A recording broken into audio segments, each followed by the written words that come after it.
Back and in the mix. Here we go. It's a daily ticket with you on I believe it's a Tuesday. It feels like a Friday. Could be a Sunday. I'm still all over the place, but it's day one back for me in the mix. It's a daily ticket and crazy stuff at the household this week. My mother's going through a little bit of a major operation, getting a new hip, Sean Barnard. Look forward to those days. Yeah. So your boy will be hanging at the studio for the next couple days here, recording a bunch with the Gambler Gang, and individual number one stepping up to help me out here, Sean Barnard, and the crime scene report. And can't thank him enough. Of course, I feel like it's a crime scene when we tune in for the 76ers all season long, but specifically last night. 50 points to the Chicago Bulls. Like, it's just absurd right now. It's on a level that nobody saw this was going to be at, and it's about as ugly as it's ever been in my mind. But before we dive into the 76ers, how you doing? How was your weekend, sir? Yeah, can't complain here. Not as eventful or fun as going down to Disney as yourself did there, but life is good. Been locked into the basketball world. It does feel like it's kind of hitting that stride of the season where every game means a little more. Unfortunately, not for our Philadelphia 76ers. I do think they've been as lifeless and as embarrassing as my entire lifetime. That including the process here is right there. So it's tough right now, but from a full scale basketball perspective, it is good times right now. Yeah, no, you're right. And of course, leading the way is LUKA versus the Dallas Mavericks, round one, which would be really fun. We talked a little bit about that last week. What's the number that you'd be willing to jump at with a picks and roll? Myself, you, and Sam Ostry, who's out on the scene these days. And we threw out the number, I think 31.5, and spot on. There we are right now as DraftKings Sportsbook is rolling out a 31.5 for Luka Doncic tonight versus the Dallas Mavericks. Game being played in LA. Luka's averaging 26.7 this season per game. Of course, has been dinged up, finding his stride a little bit. Big win by the Lakers against the Nuggets the other night. Got to give him credit on that one. Still not buying what's being sold to me, but Sean Barnard, we will definitely discuss that game at length, and let's do it right now because it is the number one topic as far as all things sports happening on Tuesday the 25th. Luka versus the Mavericks. Before we dive in and take a look at the numbers and some of the props that are from Luka's perspective for tonight. What's going on with the Lakers in your mind? Were they surprising you? Is this something that, the league will figure out eventually, opponents, or do we expect the Lakers to continue to put together some big time wins and could very well be a higher seed than when we imagined? Yeah, it's still obviously a work in progress. So you kind of get these guys on the same page, figuring out how to play with each other. But I will say I'm incredibly encouraged by that last game I watched, the Lakers versus the Denver Nuggets there. It was very clear that JJ Redick put in the homework, had a clear, concrete game plan in place, and they executed to a full T there. They were picking up Jokic 94 feet. They were doubling off ball, not allowing entry passes to him in the post. A ton of advanced stuff that you typically just don't see for your run-of-the-mill regular season game. And then finally, Luka Doncic woke up to the version of him that we know and expect to this point. Also thought he was fairly bought in defensively, walked away with 3 or 4 steals in that game, was quite proud talking about that post game. So shout out to Luka for that. So I do think that was a pretty telling performance from what the Lakers can actually do. This is going to be another measuring stick type game today. I do think the Lakers are dangerous. I'm still skeptical that they don't have a true big man, and that's going to be a tough hurdle to clear. Jackson Hayes is who he is. Alex Len is who he is. But the reality is when matching up with a team like Jokic over a 7-game series, there are going to be some problems there. So while it looked good in that 1-game sample size, I'm not all the way in on this Lakers team, but that's as encouraging of a performance as we've seen since the Luka trade. And I do think we could see something similar tonight. Is there anything for people that might have missed that game that that stood out to you a little bit from Denver's perspective? Again, it was a big time win, 123-100. A lot was going into. I'd say it was more important for the Lakers than anyone, but that's easy to say.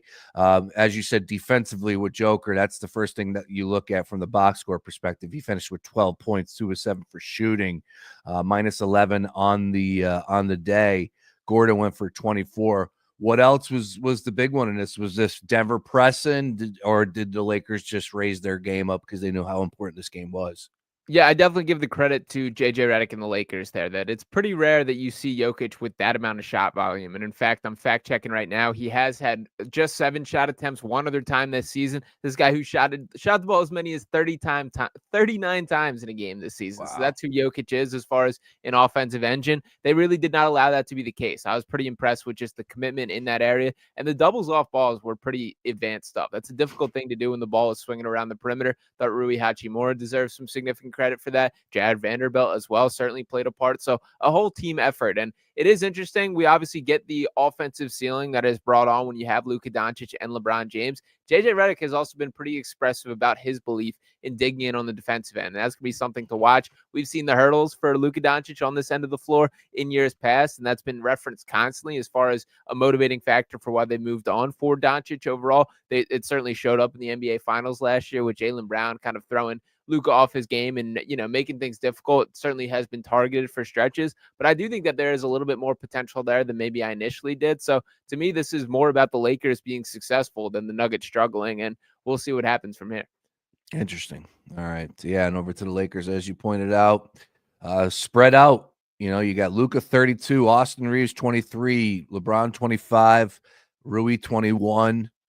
So getting 4 players and 20 plus points, that's always a good thing, and it's only going to make life a little bit easier on you there. What are they shooting from downtown? Because that's going to continue to be something that might frustrate a team down a stretch. 16 of 41 in that one, 39%. What did Denver shoot in that one? Denver shot 39%. Yeah, same thing as well. All right. Heading into tonight's game, let's talk a little bit about the Dallas Mavericks, winners of 3 straight and then lost last time out against the Golden State Warriors, 126 to 102. Kyrie, you're not going to get that much of a, which is funny to say that, but Kyrie's a straight shooter. He's not somebody that's going to make something big out of nothing. Right, when it comes to the game of basketball is the game of basketball. Bunch of players. We're going to go out there. You got some superstars. I'm reading a couple quotes from him at CBSSports.com. Didn't really give much into the game other than the standpoint, of course, coming off a loss too as well. So you're going to be a little bit vague in the locker room following that type of game. But did say that he expects Luka to have a lot of confidence. Translation, Sean Barnard. Does that mean a lot of points? Where you at going into this one? First of all, your thoughts on the Dallas Mavericks. What are they looking like coming into tonight's game? Yeah, I mean, it obviously really sucks the way the Anthony Davis stuff has panned out, that he looked absolutely terrific in that first half of basketball when he did make his debut there with the I'm here screaming to the crowd, pumping guys up, being dominant on both ends of the floor. And unfortunately, they've learned the Anthony Davis experience at an accelerated rate there, that in the span of one game, you went from seeing what he's capable of on the floor to also seeing him walk right back to the locker room, which is unfortunately the theme with him as well. So Davis still seeming like several weeks from returning to the floor. So pretty much their outlook is pretty, I guess, not as optimistic until that is the case there. But they still play hard. They still have talent and still battling a lot of injuries. Still not going to be Daniel Gafford on the floor tonight. Really limited at the big man position there, which obviously the Lakers aren't going to be a team that can overly punish that. I still like what Max Christie's doing. He had a little bit of a bad game, just 2-point performance the last time he stepped on the floor. But I'm still intrigued by what he can be. Kyrie Irving is capable of going on a heater, but this night is going to be about Luka, man. I do think that there are going to be some feelings being put on display in this matchup. It's not these Mavericks teammates' fault that he was ultimately traded, but he's got to take it out on somebody, and unfortunately, I think that they are next in line. So with Luka Doncic finally showing to be the caliber of talent that he did in the last game, breaking free for his first 30-plus point game in a Lakers uniform and now facing the former teammates, I think he builds right off that, and it is going to be a strong performance tonight. All right. Yeah. A couple games in the association, 7 to fill us up here. A lot of good college hoops. Of course, great games last night. College Card front and center for us here, but both hardwood will be on the television screens this evening. And that one's the big one. That's going off at 10 o'clock tonight. We've all had our eyes immediately focused on this matchup. DraftKings Sportsbook showing a 9-point spread. Lakers favorite at home, 233.5 is our total. Will we be looking at this game any differently if it was being played in Dallas? I think there would be a different factor to it. Honestly, what would be the most interesting to me if that was the case is really the crowd reaction there. That this certainly will not be a case in which Luka is going back to hostile territory or booed. In fact, I think it's more likely that the Mavericks would be booed more than Luka would be. So it is kind of interesting that that matchup will be occurring a couple weeks from now. So that'll be something to watch as well. Curious if there is any recognition of Nico Harrison or if he's even in the building for tonight. He obviously was at the last game against the Warriors, the Andre Iguodala jersey retirement there. So kind of a cool moment that he was there. Saw the picture of him and Rob Pelinka, which was pretty interesting, them speaking there. I don't think it changes anything from an on-court standpoint that Luka has these feelings. There's this quote flying around that they've awoken a beast after him being traded here. So I think he's going to be locked in regardless of where they're playing or who he's playing against. This is just going to be one that he's certainly been waiting on since this day came. With Andre Iguodala's number going up to the rafters, why was Nico there? He former agent of Iguodala. Really? Oh, I didn't even know that. Yeah, that's how he kind of worked his way up the GM ladder. He does have some experience as an agent. There's quite a few ties there, and with Pelinka directly, that they had quite a strong relationship, sort of centered around Kobe Bryant, with some different angles of representation there. So that's how he kind of carved his path to this point. Yeah, I knew about the Kobe side of things. I didn't know about the other players that he represented. Interesting. Iguodala's number to the rafters. I know there were some people in Philadelphia floating the idea that maybe Iggy's number should go up to the rafters. Had to be some Iggy discussion on our timeline, right? Yeah, I saw Jansen was tweeting about it, saying that he thinks it's wrong. It's not retired in the Sixers. Oh, for crying out loud, John Jansen.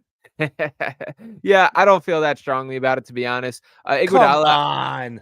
I think we saw exactly what he was. You definitely can make the case he had his best seasons in a Sixers uniform, but the most effective or impactful version of himself was certainly not being this number one option that they really tried to make him here with the Sixers. So shout out to him for making the most of it out there in Golden State. He does have a Finals MVP to his name. We do know that Max Kellerman will take him with the galaxy being pointed at Earth. So Iguodala has made his impact known. Cool moment for him for sure. Yeah, absolutely. Good for him. And that's where he had his most success. He was a good basketball player with the 76ers. He was nowhere a great basketball player. Iggy was a good basketball player. Those teams were good. They were never great.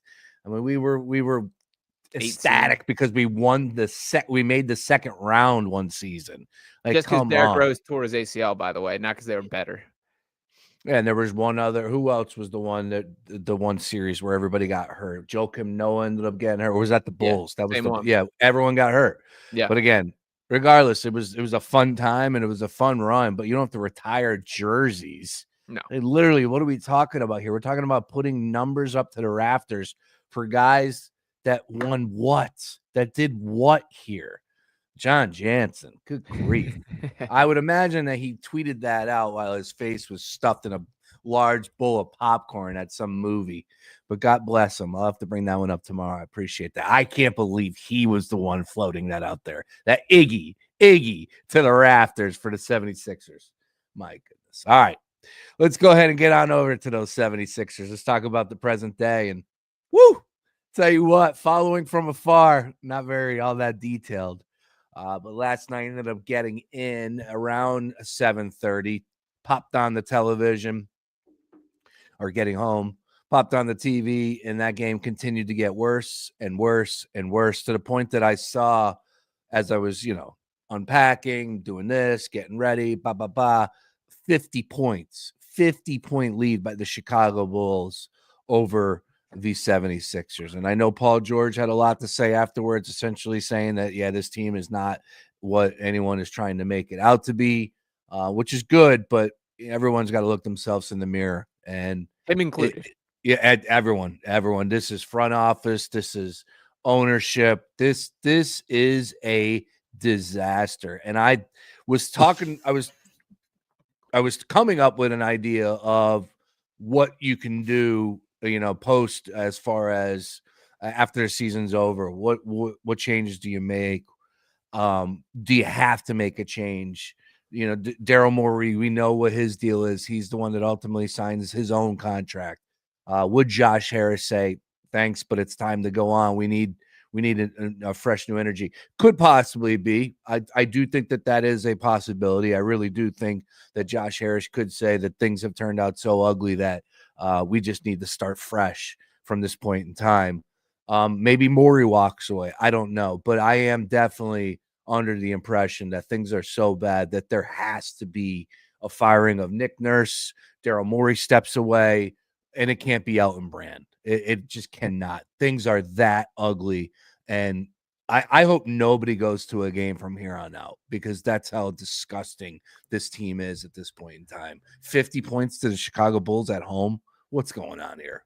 The Chicago Bulls team without Nikola Vucevic and with Lonzo Ball leaving before halftime, by the way. So just add that to the list. But I mean, yeah, you're absolutely right. As far as when a season goes this off the rails, when it is this disastrous with those type of expectations coming into a year, there have to be changes. Now, the number one for me is I think it's pretty written in stone that Nick Nurse won't be back. And I honestly think there's a chance that he just straight up quits, that he wants no part of coming back. He looks miserable out there. Now, in fairness to Nick Nurse, he has not been the biggest issue with the Sixers team. He's been dealt just about as bad of a hand as you possibly could get as a head coach, but he certainly hasn't been a part of the solution either. And when you factor in how bad they've been defensively or the lack of connection that there is within this team, we're talking about they allowed a season high to the Chicago Bulls. That was the most points they've scored in a game all season last night. They allowed 75 points before halftime. They allowed 39 points in the first quarter. This coming a game after they gave up 40 points in the first quarter to the Brooklyn Nets, who are also a brutal basketball team. So it is some pretty embarrassing stuff from some pure on-court standpoint, and Nick Nurse has to wear that on his sleeve to some extent here. I understand that it's been challenging with the roster constrictions that have been thrown his way. Joel Embiid headlining thing, we'll dive into him in a second for the full outlook there. But as far as Nurse specifically here, I do believe a head coach can be good enough to win you some random games throughout a year by the moves that he makes, the rotations, the plays he calls. Nurse hasn't done that whatsoever. So I do think he has to wear that. And beyond all of that, I do think there just needs to be a change up in voice, that it does feel like his words are falling on deaf ears to this point. And we've seen this time and time again, that sometimes there just needs to be a new voice, a new figure. That's what I expect from the head coaching decision. As far as the Daryl Morey conversation, I don't expect him to be going anywhere. There are these constant whispers and rumors and people sort of pushing the Bob Myers being capable to step in, that he obviously is connected with Josh Harris with a little bit of work within the Commanders organization. I get that Bob Myers has the rings on his fingers and the resume that you can look at on a surface level and believe that he would be an upgrade from Daryl Morey. I unfortunately just don't think that's the case. I think Daryl is better at his job than Bob Myers is at that same spot there as a general manager. And I get it, he's won championships, he's done all these things. My pushback would be, it's a pretty nice place to start as a general manager when you walk into a spot that already has Steph Curry. So I think that made his job a lot easier there. He certainly has been successful as well. But I think when assigning blame for the season, Daryl did a lot of the right things. It just has not worked out. And that's sort of the story of the season. Yeah, look, I think it would be, and again, is Morey willing to step away? It's got to come from Josh Harris. That's number one. Like, hey, man, we just need a complete. We got to reevaluate things, and this is a perfect time for you to say, you know what, it's my time at the 76ers. Time to move on. Could that possibly be the case? Sure. Does Morey step away? Probably not. I don't think he's burned out. I'm sure he's frustrated and upset, but at the end of the season, immediately snapping the fingers, you got NBA draft. So these brains continue to go. Of course, they should have a high pick. Hopefully it's top six. Balls. We'll see. Ping pong balls. Yeah. Hopefully it's top 6. If it is, they get the pick. If not, 7 through whatever, 30, then it's going the other way. So that could make life easier. I think it's 36 after that. I don't know. I just think that this season has gone so sideways that there were people talking about this team competing for a championship, people at high levels. And, you go out there and spend all this money and lock yourself into 2 deals that are considered right now 2 of the worst contracts in professional sports, let alone NBA, worst contracts out there. I don't see this all coming back. Now, Nick Nurse isn't a surprise because coaches get fired all the time, but you're right. Like, he's the low man at the totem pole for this one for me. Scapegoat. Yeah. This is, but Elton Brand would be the ultimate scapegoat. We know that, but I just think you need to go ahead and clean house, because this is a bad franchise. Disaster doesn't even describe it at this point in time, because I just don't know what you're going to get from Joel Embiid moving forward, how the approach is going to work with that. Paul George is literally not the same player that he was even a year ago. Even a year ago, he looked better. Like, what's going on right now? Is it just him mentally?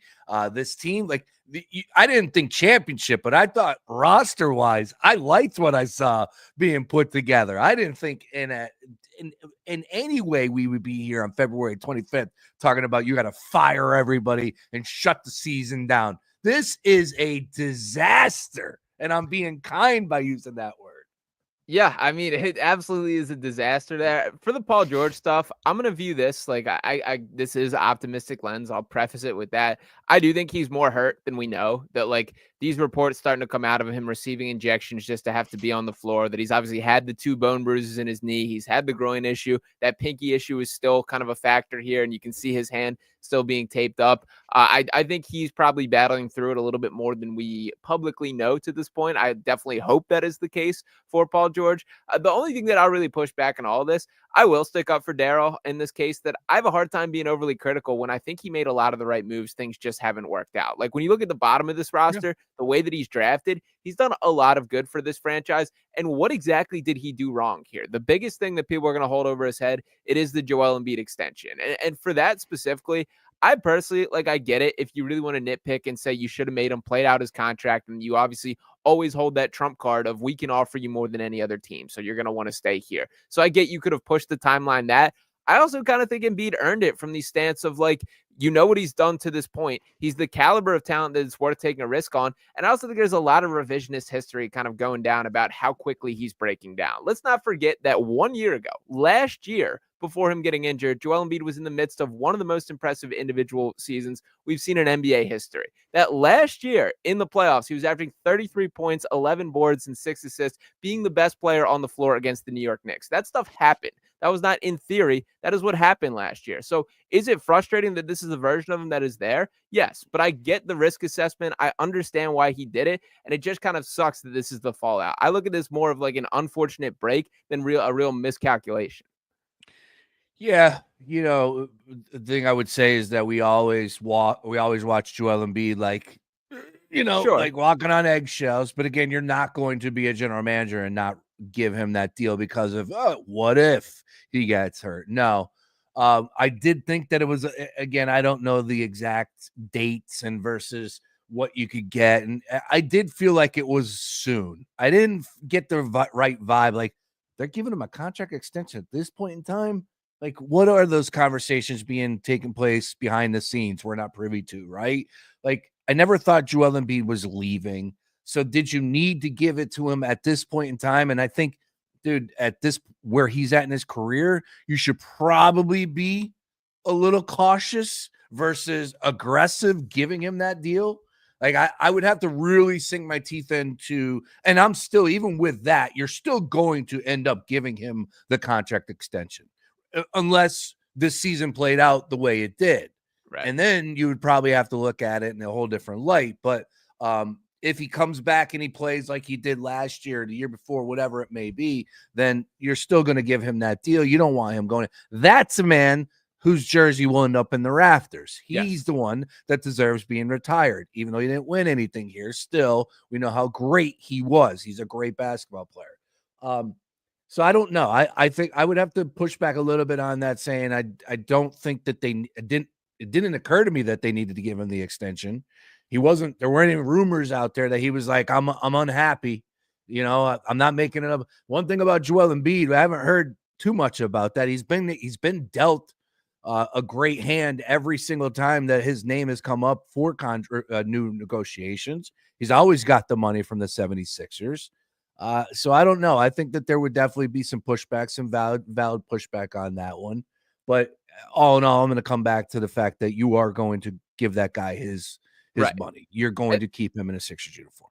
And that's just kind of what I sit on here. This is just like standard procedure for a player of Joel Embiid's caliber. That say what you want about Joel Embiid, and obviously this has been by far the worst year of his career, by far the worst season for a team built around Joel Embiid of his entire career. And by the way, if they were to win every single game for the rest of the season, they still would have the worst record of the Embiid era of any season. That's how bad that they are right now. But as far as like the standard procedure for giving it to it. When you are that caliber of talent, this is sort of just how things go. That Shai Gilgeous-Alexander will never get to the point where he's past that window of possible extension. Nikola Jokic will have that extension signed every time that he gets in that window. Giannis will have that extension signed every time that he's in the window. And one of the things that I think particularly has Daryl Morey like committed to the Joel Embiid experience here is you can't say this about very few players, but throughout Joel's career, and again, this year is an exception, regardless of the four guys on the court around him, it's going to be a winning team, that you're going to be an above 500 playoff contender. That's who Joel Embiid is. It's really hard to find guys like that.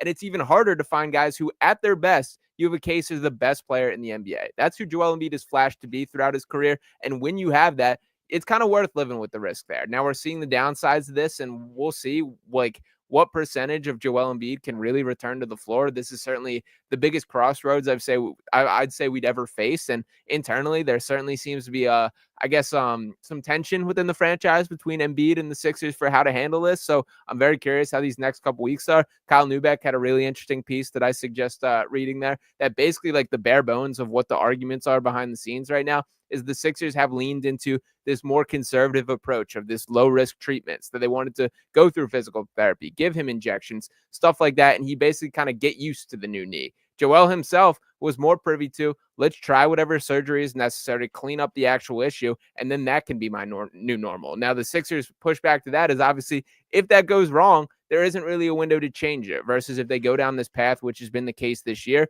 then like obviously you have other options on the table. With that being said, like even the version of Joel Embiid that was seen at the beginning of the year, that guy was moving far better than the version of him we've seen these past couple games on the court. So if he cannot move at the level of what it is required to be an above average elite NBA basketball player, there needs to be more action steps being taken place than have been the case thus far. So will be interesting to see. I think this is by far, I think he's shut down for the year, no doubt about it. We'll see how much they do the dance, but it would be a crime if he steps foot on the floor again this year. Jeez. Yeah, it should have happened a couple months ago. He should be back underneath the knife and getting that done. I am sensitive to the Sixers' perspective because I do believe that they are onto something there. Like, hey, man, if we do go underneath the knife, it's essentially our last ditch effort. So we'll see. But yeah, there's no reason for him to be playing. He should have been shut down a couple weeks ago. Should have been, getting the procedure done immediately, because this is the future of the franchise. It revolves around him as far as winning a championship. A championship, you're not going to do it without Joel Embiid being a part of the starting five. So whatever you need to do to get him out there. And again, I don't even think that he will return to the same type of Joel Embiid that we've seen last year or the years leading up. But 70% of Joel Embiid is better than majority of centers that are out there in the league at this point in time. So anything you could do to get him back in there. Maury, I'm with you. The only reason why I just think it's this franchise, this ownership group, they don't tend to do things correct when they get in these positions, right? Like they tend to flub some things up from here and there. So I could see that. Yeah, look, the easy way is to make Daryl Morey see ya. Not so much the scapegoat, but he's the one that signed off on this vision for this year. He also signed an extension last summer, by the way, too. Morey did. Yeah, he's the guy. Yeah. He's got the keys to the franchise. Josh Harris is running the DC Commanders. Daryl Morey is running the Philadelphia 76ers. He is the guy. And I don't see him stepping down because, again, he's a basketball head.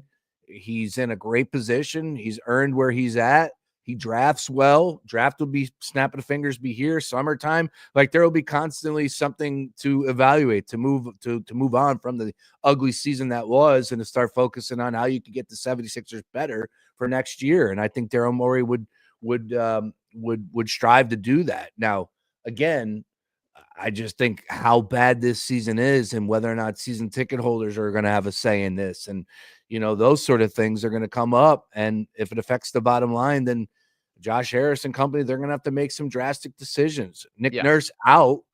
And will that be enough? I don't think it will be. But we'll see. We'll see. Again, to Joel Embiid, though, and I know that you pointed out Kyle Neubeck article. I need to read up on that one over there at PHLY Sports. I just think that, Joel Embiid should not have been playing this whole damn time. And it's unfortunate that we're here in February and he's still being ruled out before the game. And it's just like, dude, like, we're not the only ones saying it. The whole NBA league is saying it. Shut him down. Enough is enough. And the only thing that I want to inject here for like I think is important for the conversation. It's not like as linear as like go get surgery or don't. Like it's really an evaluation of like how can we help this guy? This isn't just he tore his meniscus again and it needs surgery on it. This is now deep-rooted chronic issues that you're trying to clean up. Like this latest report, this is coming from Joel Embiid's favorite reporter at the Philadelphia Inquirer, saying Joel Embiid could undergo a meniscus replacement procedure or a procedure where doctors break a bone in the hip to realign the joint and alleviate pressure. That's pretty harrowing and scary stuff when really thinking about it. And then if we just want to be realistic, like there's a non-0% chance that Joel Embiid never returns to the floor or is the 100% version of himself ever again. Even the 50% version of himself, that's a reality. That is on the table here. If that is the case, the extension has been signed. That contract is on the table. You're locked into Joel Embiid until 2030 at this point. And guess what? All these other teams see the exact same thing going on. They see him not playing games. They see him not looking like himself. So who is going to be taking on that contract? If the Sixers like actually want to get off Joel Embiid, you're going to have to pay to do it. And then that makes zero sense from a roster construction standpoint. If you're trading away draft picks to get worse and get rid of this guy as you kind of enter a rebuild here. So while it's unfortunate, while it's not ideal, the brutal reality that people need to accept is you're still married to Joel Embiid. This is still your guy that is going to be a part of this franchise, whether you like it to be the case or not. So I have a great deal of sympathy for the guy. I feel bad from him on a human being level that you can throw the he's made all this money, blah, blah, blah, things that he hasn't done perfect, all very fair. But that's a pretty tough feeling when like your body is not responding at a rate. You may never be the true version of yourself. The basic tasks on the basketball floor look difficult for him these days, and that's never been the case for Joel. So I think this is going to be really hard on him from a physical and a mental standpoint, and the Sixers just basically got to be a part of it through this whole process. Yeah, look, you know, it's the almighty Father Time's undefeated, and it's really easy for us to sit here and say it. LeBron putting up a hell of a fight, by the way. I know. You know, but LeBron's never dealt with injuries. Crazy. You know, and Joel Embiid has. So should we have seen this coming from afar? Should we have just said, you know, like you're still going to give him that contract? You just are. You are. Unless you were able to get a whole new general manager, a whole new way of thinking for this organization and just say, you know what, we're cutthroat. And that wasn't what the 76ers wanted to do. Like immediately when they rewarded Joel Embiid without playing a single minute of play for 2 straight seasons, it was, dude, this is his franchise. And we are hooking ourselves to the back of the great Joel Embiid. And I have no issues all the way up until here we are. So like, I can't now all of a sudden change my tune because things are going completely sideways. And, you know, it's just where we're at. And look, dude, if I was Joel Embiid, I'm not breaking my hip to get back out there on the floor. You're not doing that. Nope. Sorry. That's not how it's going to be. If this is the end of my career, this is the end of my career. I gave it my all. And that's it. And I think Joel Embiid, there were probably a few times throughout the course of his career that he could have went and played, probably could have been a little bit more of a team player, whatever it may be. But 95% of the time, 90% of the time, Joel Embiid went out there and gave it his all. And that's all I could ask for, man. Father Time's undefeated. This is a bad deal. It's not the only time we've seen some greats, some players, and now of Joel's magnitude. We really have to go into the history books and measure. But there have been plenty of players that have had some huge, you know, projections behind them, belief that they were going to be some superstars, and then just injuries derailed them. And Joel Embiid could never take that next step up. Well, we'll see. You know, we'll see what happens with his with the procedure this offseason.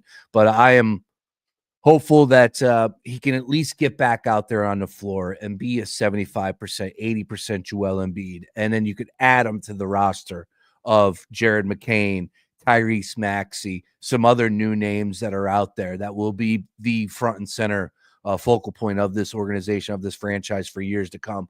Paul George, I'm still under the belief that you can get rid of him. I do. I want to. I just want to be done with this. You tried. You had to do what you had to do. The vision was there. there's no reason to keep Paul George on this team moving forward after this year. If you can get out of that deal, I don't even know if you can. Yeah, I think it's certainly a easier deal to get out of than Embiid when kind of having those conversations and all the factors that, like, Paul George, still for all his flaws, is a very plug and play player that you can throw on any NBA roster and he can find a role there. I don't think they'll do that this soon. With like the trade conversations and value in that, it only gets, I guess he only gets more valuable as this contract gets closer to ending. And I think that they'll at least try and run it back for one more season, pretty much regardless here. So I would expect Paul George continues his Sixers career next year, but stranger things have happened. And I certainly have not been blown away with the caliber of basketball that he's put on the floor. And I did just want to note real quick on the Joel Embiid conversation, like, to take off my media hat completely for a second and just look at it from a Sixers fan perspective, that this is a guy that, like, grew up watching, will never forget that first basket he hit against the Oklahoma City Thunder, where it's like, okay, this is our guy. And really reflecting on like this whole journey with Joel that has been over a decade to this point. If this is the end of Joel Embiid, if he is never back on the floor or looking like the real version of himself ever again, I'm not going to sit there and be super regretful about it. That I'm happy that we tried it as long as we did, that they were married to this guy, that he was the face of organization and more loyal than is the norm in sports these days. And it really had me thinking with this Luka Doncic trade, like that would have been like if you trade Embiid like after his MVP season. And I think about how furious I would have been from a Sixers fan perspective if they had done that. Now, seeing where we currently are, that probably would have been the right call from like a roster construction standpoint, from a team building standpoint of actually maximizing your assets. But I think about just like from a pure fan perspective, how angry that would have made me there. The fact that we did get to experience like the full Joel Embiid like timeline here, I think is cool. We'll see how it fully ends. And I'm not saying this book is like closed, but I do think that there is something a little bit more special about like one guy being loyal to a franchise, the franchise continuing to try different routes to maximize him, build around him, try different options. And even though it didn't work, like the process, we lived through it. And I think we're better for it, is I guess what I would say. Yeah, I would sit there and say Joel Embiid, all in all, yes. Like I'm with you front and center, riding with you on that one. But I do think those are the tough decisions that separate the great franchises from the teams that never really get over the hump. Now we'll see. Luka just 25. That's just complete malpractice. Joel Embiid with a big man, legs. I think that would have took some serious stones to say, hey, you know what? We're going to strike when the iron's hot, and it's never going to be hotter than right now. Might have been the right, probably was the right move. And you could have made a little bit more of a case for me at that point in time versus the Luka deal. The Luka deal is just completely ridiculous. Now, I would not have been happy either. Like, because I remember that did come up and I argued with people and people all said it. Oh, he won the MVP. It's never going to be, his value will never be as high. And they were 100% correct when saying it. I said it like that day. Sure, you're tweeting this. No, you're right. You're right. But I'm not trading Joel Embiid. He is the MVP. There's more to this than just a championship. And even if you do trade Joel Embiid, is it going to translate to a championship? No. I enjoy watching JoJo play. I thought that if you put the right team around him as he gets a little bit older, like this is only, the dude's a beast. He's going to be incredible down low. He's going to be tough to stop. I still will hold on to that thought. But if his career comes to an end and he can't play 25 plus games in a season, I'm not going to be all that shocked either. So that's kind of where we're at right now. Yeah, I think it's fair, but I guess if it is like you're never winning a championship either way, and there's certainly a world where you trade Joel Embiid and your chances don't increase there. Like, I would rather keep trying it the way they went down. So it's unfortunate how this all has transpired. I think sometimes you do have to chalk it up to it just didn't work out, and that's sort of the boat they're in right now. No, you're right. You look around the league and how many teams make these moves. Look at the Knicks and what they gave up, and the Knicks, I think the Knicks are a good team. The Knicks ain't winning the NBA championship. No. But that's where the rub is for me personally as a fan, and putting the microphone to the side. Like, that's where, like, we all need to just take a step back and enjoy the regular season more than we do. And it hit me 2 years ago. And that's what mentally what I've been doing. Now this year, I can't enjoy a damn thing. I haven't enjoyed 1 minute of basketball from the 76er perspective. Very, very few minutes this season. But, like not every season is going to translate to a championship. Not every move is going to be the right move. And, you look at what some of these teams are doing right now, and it's frustrating. It really is. But when it comes back to the 76er standpoint, it's like, man, I just feel like even if they were to make that move and get 5 draft picks and bring in this veteran, and like these guys are all, a lot of these names that are moved are all in that same, hopper. And it's the James Harden, it's the Paul George, it's the rumors, it's those guys that are available. Like LUKA is crazy. I still can't believe LUKA was traded.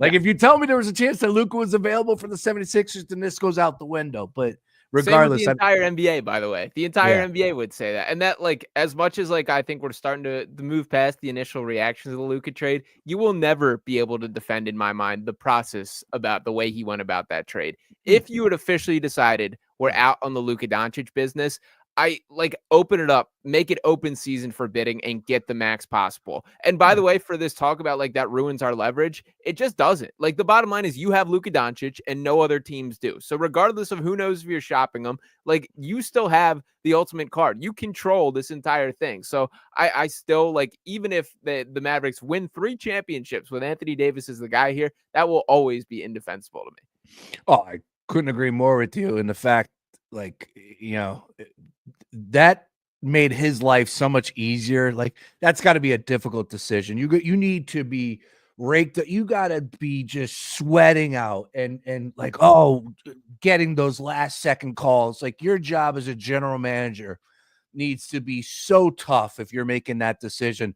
And the fact that it was like, no, it's pretty easy. We're good to go. Like tells you all you need to know that was the wrong way of going about it. But regardless, there's something going on there, whether it's the ownership group didn't want to spend the money. I don't know. I have zero idea of why you would trade Luke at that age, what he's already accomplished, and what, because he likes to have a couple beers during the season. Like, and in this day and age too, with everything that happens and what people get away with, and like real deal stuff. Like, come on, man, what are we talking about here?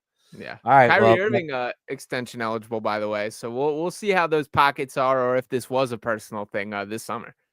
Yeah, you're right. It's just crazy, bringing it back to Joel Embiid. Like Anthony Davis is hurt. Like it's just so tough, man. And the Sixers got it right by drafting Joel Embiid. The Sixers got it right by keeping him around.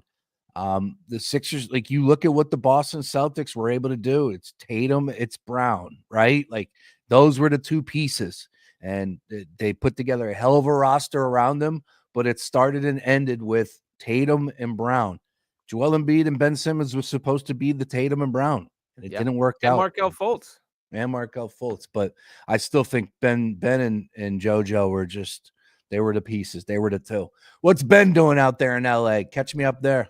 He had 27 points the other night somehow. Get the hell out of here. I'm pretty. Ben Simmons scored 27 points.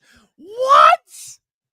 And I'm officially fact checking myself. No, he didn't. All right, I got trolled online there, so they got me wrong on that one. So still a 12.6 assists, 7 rebound performance. So closer to his triple single. Right. But yeah, I guess I did get with that one on Twitter. Well, that was gonna make me lose my mind because it is always a want. Like he has the ability, just mentally doesn't. He's not there mentally.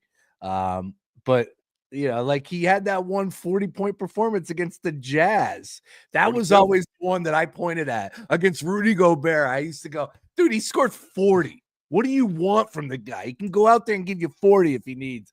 And then, of course, let everything else take place. Oh, that's funny. Are the Clippers going to do anything with him? I mean, they're trying, man. They're working him in. There's not a lot of pressure on him for sort of the role that they seem to have designed for him. They've been pretty beat up. Norman Powell's missed the last 2 games. Kawhi Leonard having a little bit of knee issues. So we haven't really seen this team in its full completeness since Simmons has lost 3 straight. Yeah.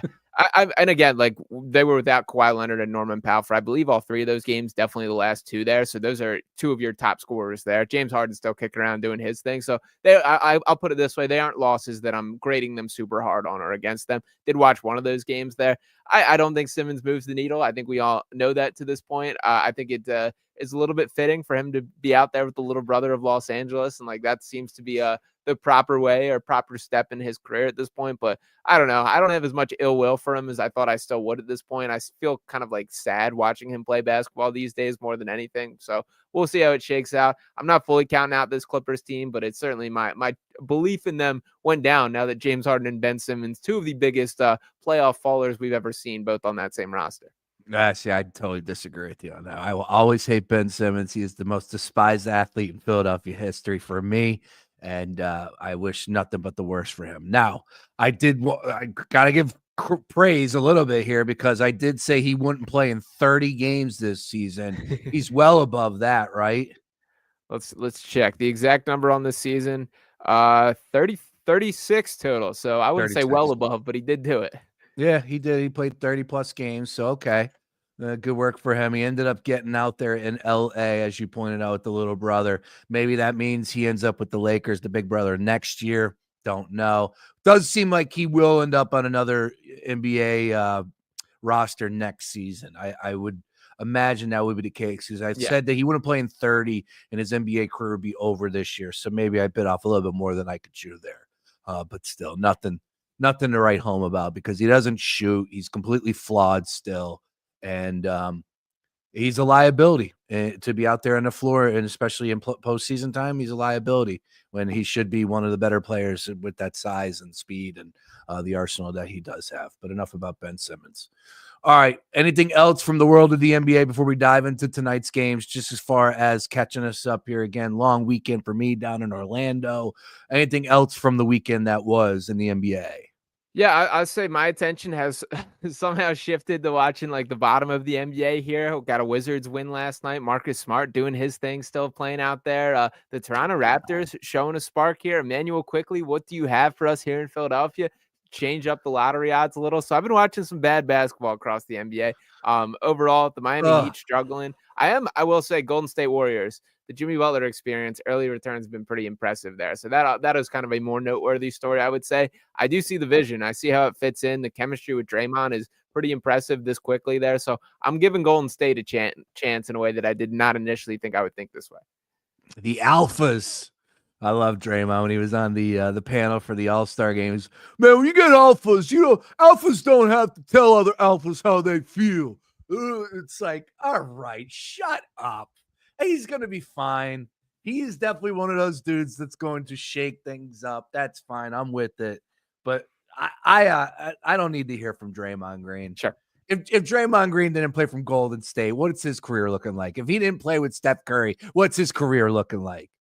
It's a great question. Him and Iggy both need to just be giving over portions of the money that they earned to Steph Curry. But regardless. And Clay. Oscar Robinson, by the way, basically saying as such on his radio show this week, talking about Draymond specifically, being like, all I do when I watch the Warriors, I just get to watch you pass to Steph Curry, man. So I thought that was some valid shots taken by Big O. That's it. And Draymond serves a purpose. And there were times early in his career that he surprised me, triple-double. Like, I was like, damn, Draymond is a little bit better than what I thought. But he found himself the ultimate place. And now we have allowed him to just be this boisterous like voice, and like, dude, when he's ripping the game in an all-star lead up, and that irked the hell out of me because you know how many people work hard behind the scenes. Like, you could sit there and say that I am unhappy with the way that this is looking right now on television. The rising stars don't deserve, and that gripe is real. I'm with you. But do you know how many people work on that telecast, that work behind the scenes, that have tried, and here you are just continuing to just rip it through the shreds. And oh, by the way, look yourself in the mirror, you and your players, and how we ended up getting into this position. He failed to bring that up a lot throughout the broadcast, but that's Draymond. Draymond's going to do what Draymond wants to do. That's fine. All right, so you're right about the Warriors as they are winners of 3 straight there. To tonight's games real quick, we got Celtics and Raptors, 11-point spread. Go Raps. Yeah, hang on. Pause. Time out. We are now looking at Tank Watch. So what's the important part here, Sean Barnard? It's been a little while since we've been in these waters. Is it all about just finding what? The Wizards, the Hornets, the Raptors, and over on Raptors the West? Raptors is the number one right now. So to kind of lay out the standings, the Sixers in the year. Below them in 13th is the Raptors at 18 and 39. So 2 games back of them there. They are playing hard. They are showing life that there is talent on this roster. They are capable of winning games. They have 2 matchups against the Wizards, which I cannot wait for. Those have to be must wins, and the Sixers got to lose out from here. If they're able to drop below the Raptors, which would put them at the 5th best lottery odds, that gives them up to a 63% chance of keeping their draft pick. That's probably the best that they're going to do when looking a little bit deeper. The Hornets are 14 and 42, so they're still 5.5 games back of the Sixers, and the Wizards are 10 games back of the Sixers. That's how bad they are there. So the Raptors are the number one team from a Sixers fandom perspective that you should have your eyes on and rooting for in the standings below. But it does look like the ceiling will be a 63% chance of the Sixers keeping the pick. All right. So now we're on Tankathon watch here. Gotta love it. Gotta love it. I do the spin a day. Take a little simulation try. What are the chances they end up in the top 6? Let me pull up the exact currently. I'm just curious where you stand. Like, good in your mind that this is a top 6 pick type team here, or do you think like they're going to be on the outskirts and the lottery balls are probably going to go against them?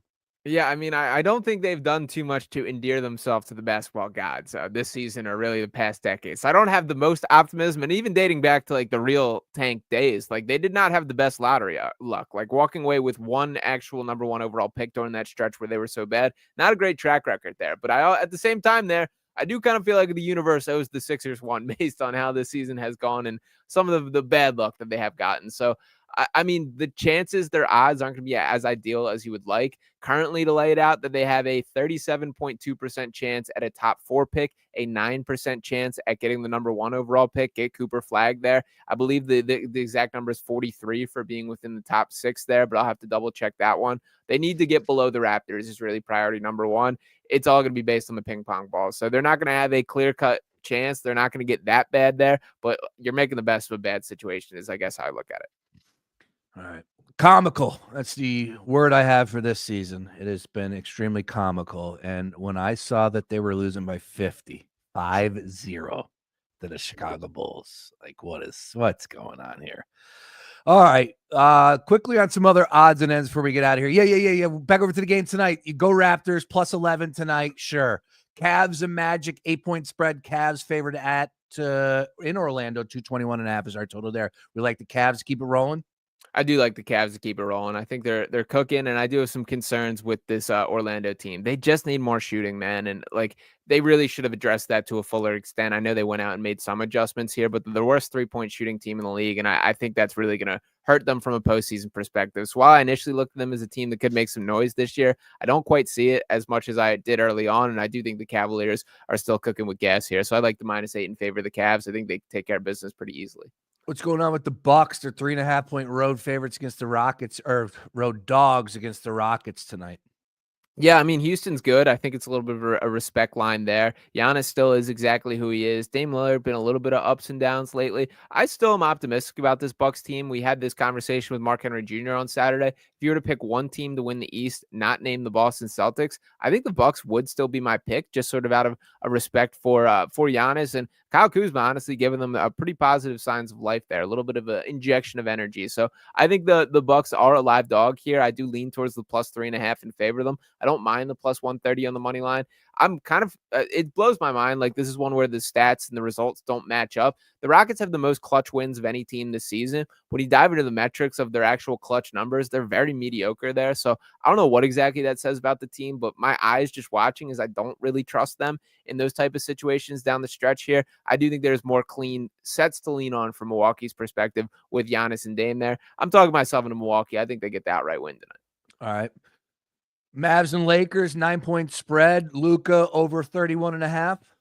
Yeah, Luka over 31.5. I do like the -9 in favor of the Lakers. That I think that this will be a, step on the neck and rub it in type of game if they get the opportunity to do so. A couple other props that I will shout out here. Honestly, my favorite, even beyond Luka, it goes to Dante Exum, 15 plus points, rebounds, and assists. They just desperately need a guy to create off ball or create on ball with, take some pressure off Kyrie Irving. He scored 27 points a couple games ago, right before the All-Star break was shut down, and is a guy that quietly has a larger role than I think the props are giving him credit there. So I do like that for Exum. Also think we get a little bit of a Max Christie revenge effect tonight too. So his number, don't see it posted right now on DraftKings. We can see it 9.5 is his average. It looks like you get 12 plus at -135. I think Christie is going to be in that 15, 16 point range, potentially even a little more. So I think he's a name to keep an eye on as well.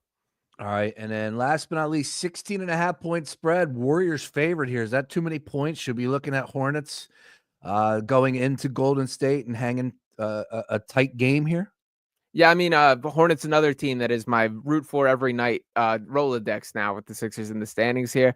I think 16.5 does feel like a lot to me. I probably lean towards the plus 16.5 in favor of Charlotte, but I mean, Golden State is the better team and have been playing some really good basketball. They're also on the second night of a back-to-back. They played the Trailblazers last night, the Hornets did. So I think that's a bit of it as well. If LaMelo doesn't suit up, which is certainly possible, that changes things. But the bottom line is I would stay away from them. I do lean towards the plus 16.5 for the Warriors, for the Hornets, but I do think the Warriors ultimately take care of business and this never becomes a real game.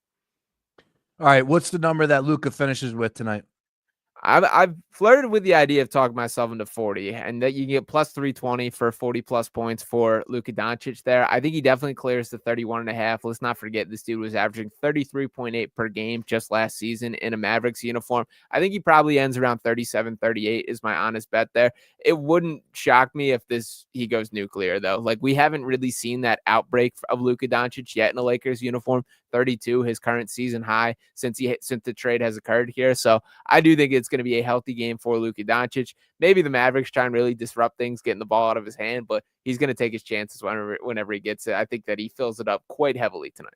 Yeah, that's the message LeBron is saying. Just get the ball to Luka, get the hell out of the way. Kyrie at 25.5. He's going to be the only one that's really going to be able to do something for them. So good luck on that one. Maybe look at Clay over 13.5. Dante Exum. I'm telling you. Dante Exum. All right. Yeah. All right. Well, look, that's from the NBA side. And again, we will continue to keep you up to date. This week, Picks and Roll will come your way on Thursday. We'll be rolling out some new ideas this week as well. Myself, Sean Barnard. Sam is across seas. Where's he at? Is he in Rome? I believe so. I saw he tweeted out this is where the first Olympics took place. And honestly, my brain didn't click into that. So Athens? Yeah, Greece, maybe something like that. I'm not 100% sure. The first Olympics games were in Athens, Greece in 1896. Right. That's where he's at right now. Sam Austria. We like that. All right. Before you get out of here, though, Sean Menard, a couple quick ones around the world of sports. Again, Daily Ticket coming your way here on a Tuesday.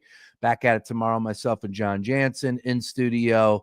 But other than that, to be just a hodgepodge of shows this week as we're dealing with some stuff here behind the scenes, but let's go ahead and talk about Aaron Rodgers potentially ending up at a new team for this upcoming season. It is Combine week, so we're getting all the dumb conversations coming away, including trying to ban the tush push, which I don't want to see them do, but I will come back to that in just a second, why I do believe it's going to happen, and therefore it's not specifically targeting the tush push. But yes, I'll come back to that in a second.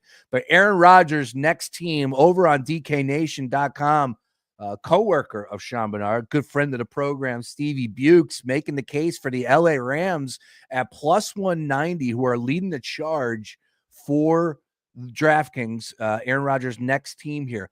The thing I would say about that is that means Stafford out. Yeah. Wow. And that means Stafford ends up with the New York Giants. That's not good. We don't want that. We don't want that from a division standpoint. I don't want to see Stafford. I'm not going to sit here and say that means that they're better than the Eagles, but they're not. Yeah. But no, they're not. But what it is it actually makes them a decent opponent instead of, a team that will be an utter disaster again next year with a rookie quarterback or whatever whack-a-mole veteran quarterback that they want to go out there and get. Stafford's a legit quarterback and should be their move if they can make that happen. LA Rams don't need to move off of Matthew Stafford. They need to lock into him and make him the guy's 37 years old, for crying out loud. Like, they almost beat the Eagles. They gave the Eagles their toughest run for their money in the playoffs. That wasn't a fluke. There's a Rams team that's good. It's a good team. Keep Stafford there. Do not go down the path of Aaron Rodgers, regardless of what you get in return. It's not worth it. But where are we standing on that conversation? Aaron Rodgers, next team. Where are you at? Yeah, very much in agreement in the Stafford conversation. But as far as Rodgers overall, I honestly think we're at the stage of Aaron Rodgers' career where the juice isn't quite worth the squeeze here, that I don't think he's capable of elevating a roster. And even if we're going to make that exact same comparison, I don't think that if you plug Aaron Rodgers on that same Rams team last year, that they're as good, straight up. Like, even with all that went wrong in New York, and there was plenty, it was a lengthy list there. Just looking at Rodgers play, it was not good enough last year, that he was at least a part of the problem. And while I understand he's done plenty in his career, the MVPs, how good that he's been overall, there comes a point where Father Time catches up to everyone, and I just don't see it with Rodgers at this point. So I still expect the team to take a chance because he's the sexy name and, brings a little bit of notoriety there. But the bottom line is I think the days of Aaron Rodgers, like, leading a top offense in the NFL are probably past us. Yeah, exactly. So the article over at DraftKings or DK Nation right now, you got the Rams plus 190, Raiders plus 350, which was my pick, Steelers plus 350, Colts 5-1, Titans 5-1, Vikings plus 550, Niners plus 750, which would be an interesting name there. I could see him going to the Niners in a backup spot. I know everybody was all hell-bent. Aaron Rodgers ain't going anywhere unless he's a starter. I don't know how many of those spots are available. I guess it would be with the Steelers. I guess it would be with the Raiders. So that's why I have them above all.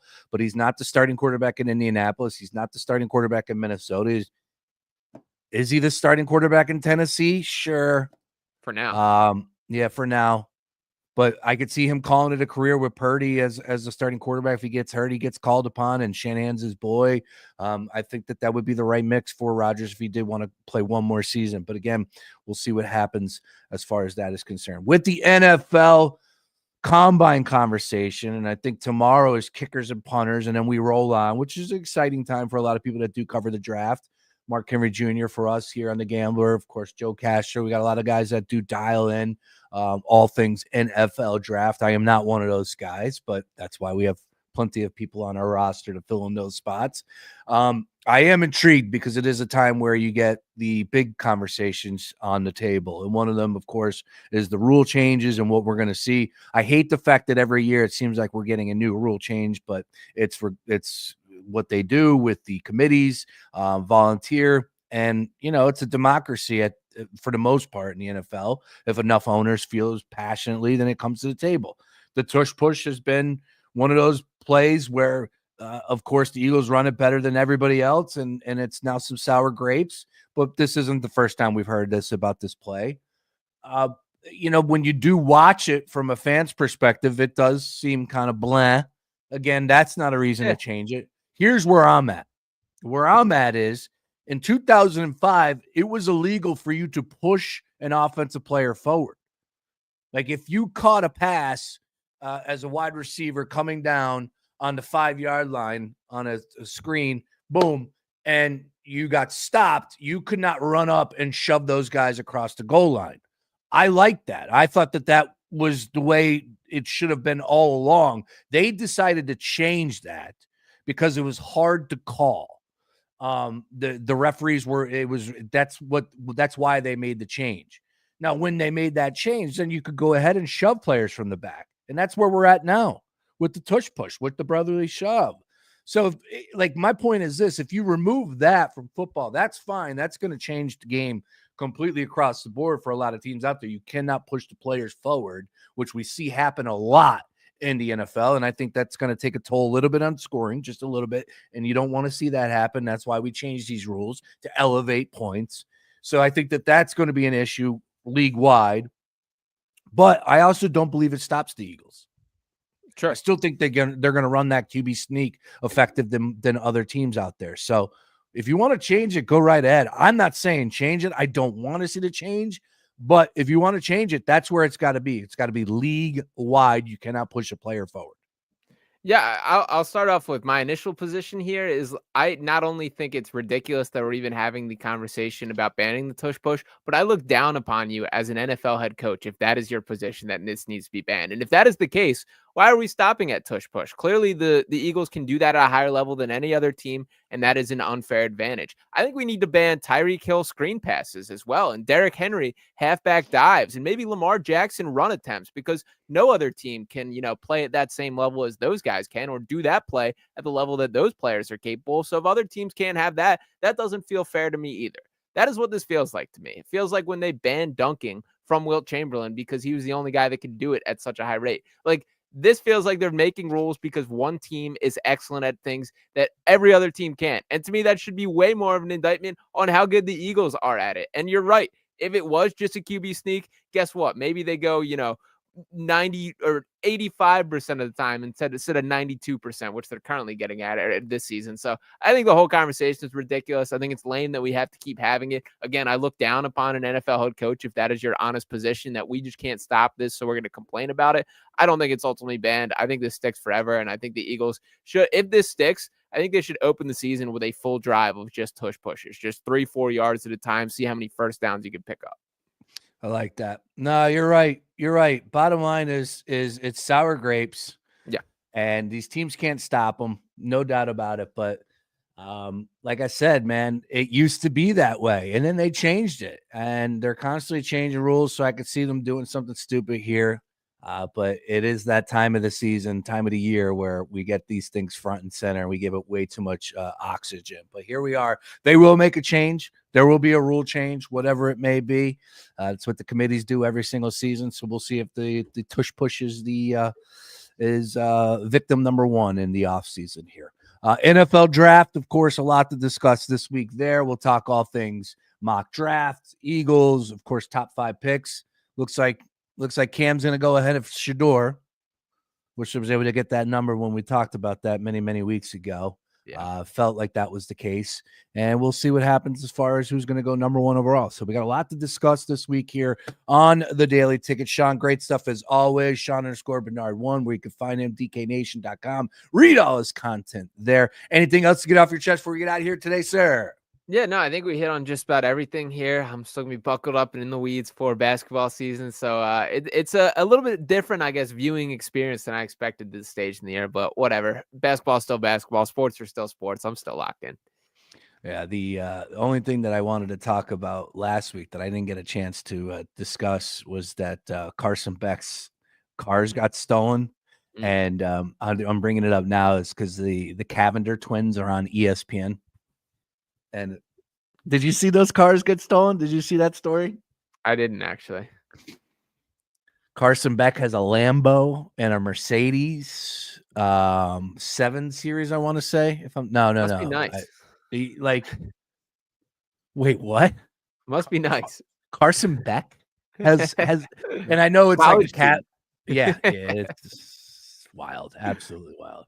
All right, Sean, great stuff, man. We'll catch up a little bit later this week. Always a pleasure. And everybody, if you missed anything, be sure to check out all of our content over at foxbhlgambler.com.